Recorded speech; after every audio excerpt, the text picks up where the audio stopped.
अस्सलामुअलैकुम फ्रेंड्स, उम्मीद करता हूँ सभी दोस्त खैरियत से होंगे। आप देख रहे हैं हमारा यूट्यूब चैनल डॉक्टर हैदर। हमेशा की तरह आज हम भी न्यू प्रोडक्ट लेकर आए हैं। अगर आप हमारे चैनल पर न्यू हैं तो सबसे पहले चैनल को सब्सक्राइब करें ताकि नई आने वाली वीडियो आप तक पहुँच सके।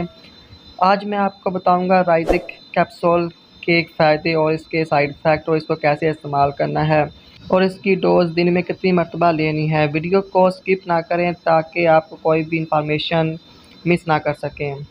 तो आइए हम बात करते हैं राइजिक कैप्सूल के फ़ायदे की। राइजिक कैप्सूल इसका फार्मूला होता है ओमेप्राज़ोल। ये मेडिकल स्टोर से 20 mg में भी मिल सकती हैं, 40 में भी मिल सकती हैं। इसका फ़ायदा ये है कि अगर आपके मैदे मतलब कोई भी बीमारी है तो उसके लिए ये बहुत मुफ़ीद अच्छा साबित होता है। अगर मिसाल के तौर पर मैदे में जलन, सीने में तेज़ाबियत, मैदे में अल्सर और मैदे में दर्द यानी पेन स्टमच और मैदे में कोई भी बीमारी वगैरह हो तो इसके लिए कैप्सूल बहुत ज़्यादा मुफीद है। और इसको इस्तेमाल कैसे करना है, अगर आपकी उम्र 18 साल से 20 साल तक है तो राइजिक 20 mg वाले कैप्सूल इस्तेमाल करें। अगर आपकी उम्र 20 साल से ऊपर है तो राइजिक 40 इस्तेमाल करें।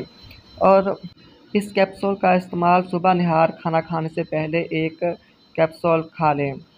और अगर आपकी उम्र 20 साल से ऊपर है तो आप राइजिक 20 mg वाला इस्तेमाल कर रहे हैं तो फिर इसको दिन में 2 मरतबा इस्तेमाल करें, सुबह नहार खाना खाने से पहले और शाम को खाना खाने से पहले।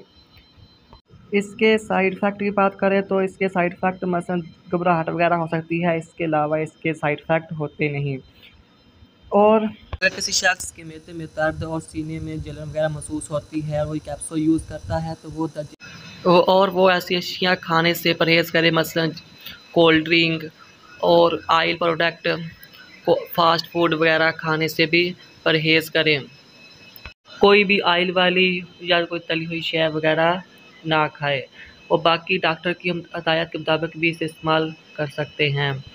तो उम्मीद करता हूँ दोस्तों आपको हमारी वीडियो अच्छी लगी होगी। मज़ीद ऐसी वीडियो देखने के लिए हमारा यूट्यूब चैनल सब्सक्राइब करें और दोस्तों में शेयर करें ताकि वो भी मेडिसिन के मतलब जानते रहें। ओके, शुक्रिया।